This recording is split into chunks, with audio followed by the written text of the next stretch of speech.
Hey there, what's up everybody? I'm Ollie and I am joined here by my beautiful co-host, the tremendous Trom. Buongiorno. And this is the D-pad.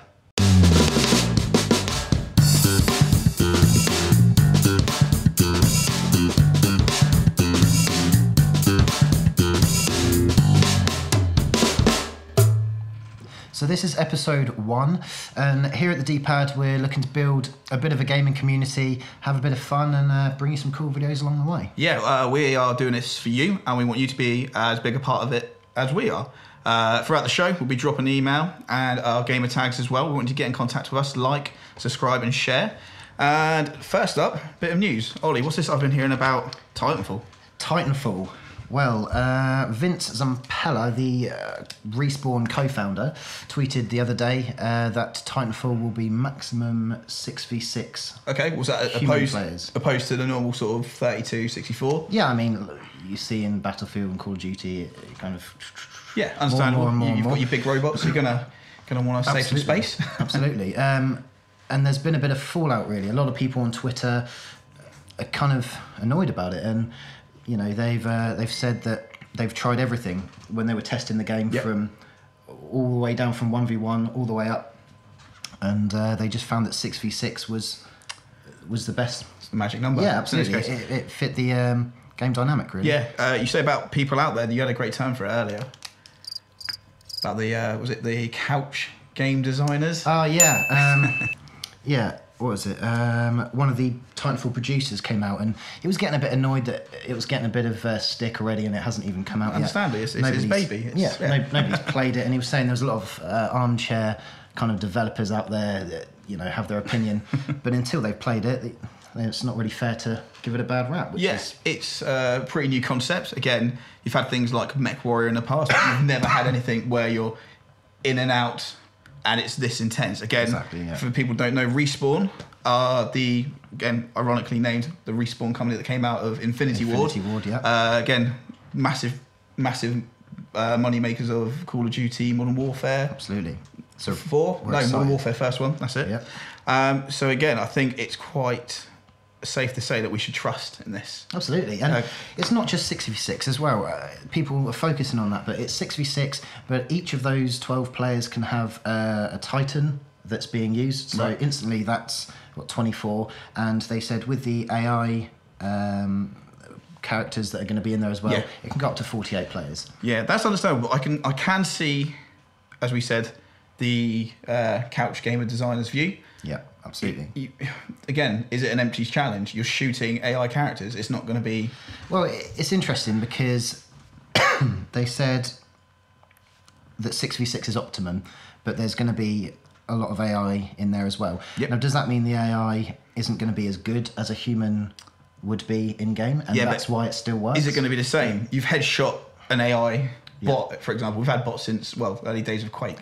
Beautiful. Yes. Again, fine for cannon fodder, but I don't know if people are going to get the same sort of thrill out of it. But again, we aren't game developers. We can't say. We've not played Titanfall. Play it and find out. Yeah, basically. So let us know what you think about that, 6v6 on Titanfall. Up next, the other side, PlayStation. Last week at CES Las Vegas, PlayStation Now was announced. Again, very interesting concept. Exciting. Yeah, very good. PlayStation Now, also known as Gaikai, which was purchased by Sony in 2012, which was a streaming company. So a lot of people guessed it. They said it's going to be a streaming service, which it is. So from now on, you can stream your back catalogue of PlayStation games, but not just to your PlayStation 4 or your Vita, but things as Sony Bravia TVs, Android, and I believe iOS phones and tablets as well. Really? I didn't know that. So again, you've now got... So for example, I want to play Metal Gear. Yeah. Who doesn't? Yes. I'm not going to download it. I am streaming it. As far as we know, it will be based on a subscription-based service or renting. Okay, so you can, like a one-off or a monthly payment, or you can rent individually. Well, again, we don't know if they're going to tie it into the PlayStation Plus side of things. Okay. PlayStation Plus subscriber, am I going to get a bit of discount? How's that going to work? Yeah, true. As most of you may know, PlayStation 4, now you have to pay for your online gaming, much like Xbox Live. Yes. So if you don't have PlayStation Plus, you can't play PS4 online. No competitive gaming, basically. So you have to now pay that if you want to play online. So is Gaikai going to be included in the same price or a bit more? And also worrying as well, streaming full HD games. Yeah, I mean, what kind of internet connection do they expect everyone to have? Yeah, again, I'm assuming in the States it's going to be a lot quicker, a lot faster. Yeah. There were rumours floating around on various websites that they were looking at 5 megabytes. Okay. I think some people are safe, but some people aren't. It's going to be a bit of a tricky one. But again, I'm all for Last of Us on Vita, and I'm all for Last of Us on PlayStation 4. Yeah. It's good. Unfortunately, not backwards compatible. I think probably though the next big question is, what does this mean for Xbox? What does this mean for Xbox? Well, as an Xbox user, I am pretty jealous of this service they've just announced. You want the Crash Bandicoots, don't you? You want your Spyros. That's what you want. That's what you want. Give it to me, yeah. Yeah, it just makes me want a PlayStation. Yeah. It just makes me want a PlayStation. Okay. Well, we'll have to see if it's a bigger decider. Again, PlayStation sold around about 4.2 million consoles since launch. Xbox, what, about 3 million was it? Yes. Mm-hmm. Again, interestingly, PlayStation's not been released in Japan, its homeland. It dominates the market. Doesn't need to. Another interesting number as well, 4.2 million. That's over 4 times more that the Wii U has sold in a year. Yeah. It's not surprised much. I'm not surprised by that. The Wii sold out, it was amazing. The Wii U comes in. Mm-hmm. What's really different about it? It's got the touch. Yeah, I think a lot of again, I was guilty of this as well when they first announced it. I thought that the Wii U was just a tablet for the Wii. Mm. And again, if you're going to be the grandmas and the nans and the parents buying this for the kids, they're not to know. Yeah. Again, you have to say like, this is for Wii U, this is for Wii. Yeah. But the games they're already a generation behind now. Yeah. They've got Arkham City released for the Wii edition. Again, looks better than the PS3 and Xbox version, but just by a bit. And now that's it. They're already out of the race. Which is a shame because I don't know a person that doesn't want to play Mario or these are classic games and they're going to die out if Nintendo don't keep up. Do we think Nintendo relies too heavily on its back catalogue? Absolutely. Yeah, absolutely. So will you be interested in seeing a Zelda on 360 and PS4? Sorry, 360, Xbox One and PS4. That's difficult. yeah. Why super next generation. I'd like to play it, but would that mean the end of Nintendo? I wouldn't want to see that. What do they do with Sega? Become publishers and developers. It's an interesting idea, I guess. I'm not too sure. Fantastic. To be continued. Okay, here at the D-Pad, we've got a little competition we like to do week to week. A lot of us here are big FIFA fans.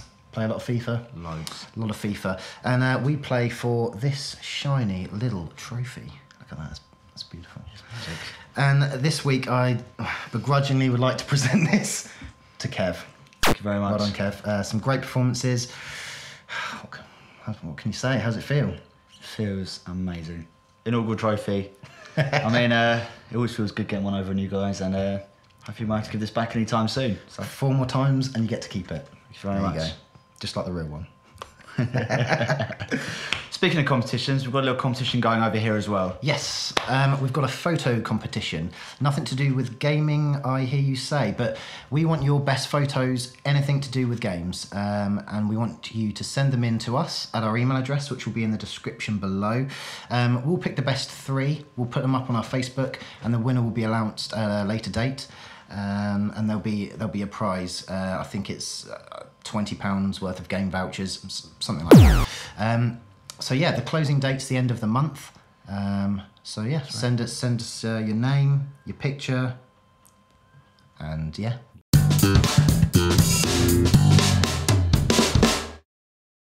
Okay, it's question time. We're going to be doing this every episode, so we want you to ask us questions, gaming-related questions, and we'll go through, pick the best ones, and we will answer them. So be a part of it, ask us a question. Okay, cool. Right, this episode's first question comes from Phil, and Phil says, okay, here's one that niggles me. Why do game companies feel that sequels have to be bigger and better? I'd be more happy with the same but new setting and environment. For example, sequels that have failed to be even half as good as their forebears include Batman Arkham City, Darksiders 2, and every Call of Duty since COD 2. Interesting. Right, I think first off the bat, thank you for the question, but I think that's down to personal sort of taste. Definitely. Definitely. I really, for example, first one, Batman Arkham City, I really enjoyed it, and I think going from Arkham Asylum to the City was natural progression. Yeah. Because if you didn't, you would get slated for basically releasing the same game. Yeah, if they brought out the same game again, then it would just be, like you say, slated for being the same game. Yeah, again, games, Grand Theft Auto, have got considerably better with every numbered sequel. Again, you've got your San Andreases, your Vice Cities, your Liberty City stories, again, running on the same engine with a few bits, and then you've got your big jumps like from 4, so 3 to 4, PlayStation 2 to next gen. Current gen, I guess, old gen. Absolutely, and then you've then got from 4 to 5, which I think everyone would agree. Well, God, was it 4 to 5 is such a big jump. Like the biggest selling game at that point there. The biggest selling media, is it? Yeah, biggest selling media. Yeah, that's it. So again, you've got to be doing something right. This is why they're doing it, to make the monies. At the end of the day, no matter how much we love gaming, how personal it is to us. Yeah, I mean, it's a business. The people who are making the games, they might be gamers, they might enjoy making the games, but the people at the top are in it to make the money, aren't they? Yeah. And that's again, if the game didn't do well, you wouldn't see the sequel in the first place. Well, exactly. There's chances, but and again, we can completely see your point, Phil. Again, we've got things like the Fables. Brilliant game. Yeah. Fable 1, brilliant game. Fable 2, not so good. Not so much. No, okay. Fable 3. Again, sports games. Really not enjoying that. What about that? Sports games, FIFA. I mean, big FIFA fan? Huge FIFA You've fan. played all the FIFAs? Played, almost all of them. Almost all of them. Yeah, it's every year it's the same, but it's not. It's slightly different. They always bring in something. And I'll tell you what, I buy it every year because every year it is better. I enjoy it. It's I can see what he means. Yeah. To a certain degree, but I quite like. Or as an outsider, it is quite easy when you go, they all look the fucking same every year. Yeah. It's easy to do that, but again, you wouldn't until you get grips of it. Yeah. Like the first thing you said to me is when you played FIFA 14 on the Xbox One was it's a completely different game. It's a completely different game. And I stand there, I'm like, really? The Xbox One FIFA and the Xbox 360 FIFA, same game, right? FIFA 14. Yep. It is just worlds apart. Okay. Worlds apart. I think another fair one to point out is maybe, again, one that goes in Phil's favour, Resident Evil 5 and 6, in comparison to the earlier sort of maybe 1, 2, 3. Yes. Just not scary. Yeah, not at all. Gone from classic sort of horror genre to full out steroid induced action game. It's I didn't even play 6. I played the demo, and that was enough alone. That was enough just to put you off. I'm good. Yeah. Did you ever get around to playing 6? No, I didn't. No, I played 5, and like you, it was. I didn't even finish 5. I think general consensus on, again, probably not fair of us to sort of say exactly how bad it was, but I think the general consensus from other people was it was. Meh. Yeah, I mean, like you said at the beginning, though, it's personal preference. I'm sure there's a lot of you out there that love 5 and maybe 6.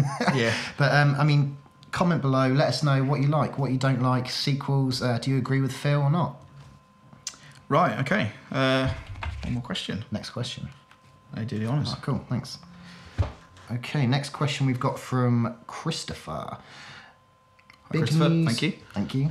Big news / games you want to have announced at this year's E3. So he's asking for our personal opinions. Our personal opinions. What do we want at E3 this summer? Year? Ooh. Right. Well, that's it's no secret that yourself and I are actually big fans of Infamous Second Son, but good news, it's coming out before E3. Don't have to worry about that. That's good. Nice PS4 exclusive there. Wow. Well, that's quite a good question because it's open. We could have whatever we wanted. What do we want? I mean, cooking Mama 7. Personally, I need to get in the kitchen and make me some damn omelets. I want them to finally release the remake of Final Fantasy 7 that they teased us with and then never actually came to fruition. No, it was that sort of like 2006, was it? They announced that there. So annoying. Just a tech demo, yeah. So that's what I want. It's not going to happen, but that's what I want. Okay. A big game franchise I liked, Skate. So I want to see Skate 4. I think it's time for a Skate 4. When they first brought them out, 1 to 2 was a year and a half, 2 to 3 was a year and a half, and then nothing. Nothing. So I'm guessing that maybe they're secretly developing all this time. More physics. I think maybe it didn't come as profitable.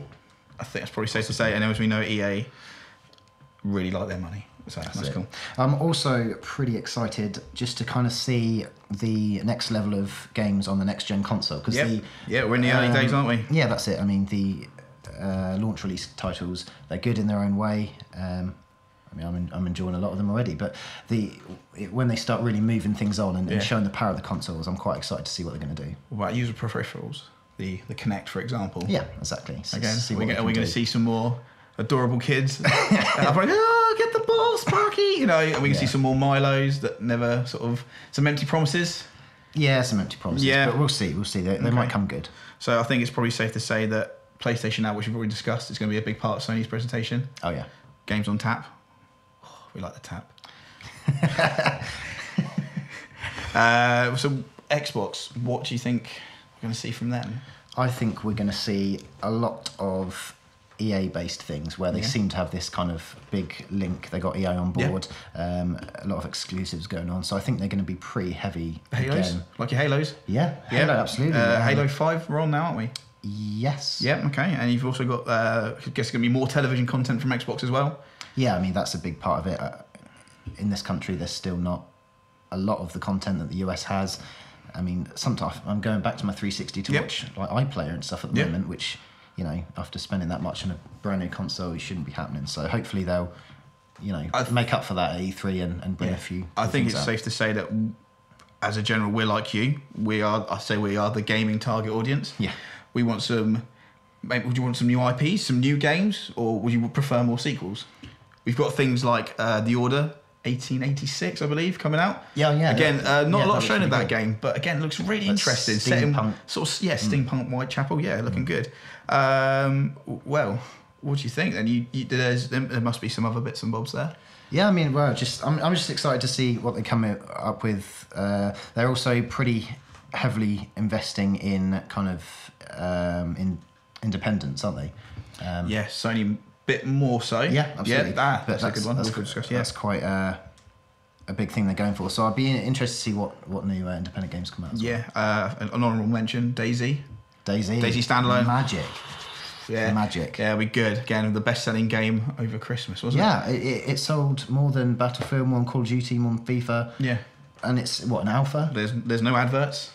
No. The selling point for the game it is in alpha. Yeah. For you who don't know, Daisy is basically a mod for the Armour 2 games. Yes. There's only so far you can go with a mod. So the developers, I believe Australian developers, will check into that for you, have basically come out with their own standalone game. The game is in alpha now and can be downloaded from Steam for around about £20. Yeah. Worth a check. It's a very unique original game. It's amazing. I don't have a gaming PC to play it on, but I've been pretty content just watching people playing it on YouTube, and you know, it's enough. You just get completely engrossed in it. I can see why it's sold so much. So hopefully PS4, where they do their sort of open licenses for independents, will get it, and if Xbox they need this game. Everyone needs this game. They need to reduce the amount they make people pay to put the games on there, so we'll see what happens with that. There we go. Well, I think that's all we've got time for today on episode 1 of the D-Pad. So, thank you very much. And again, click, share, like and comment below. And we want your questions. We want you to be a part of this. Hit us up on our Facebook. Check out the YouTube and the Twitter account coming shortly.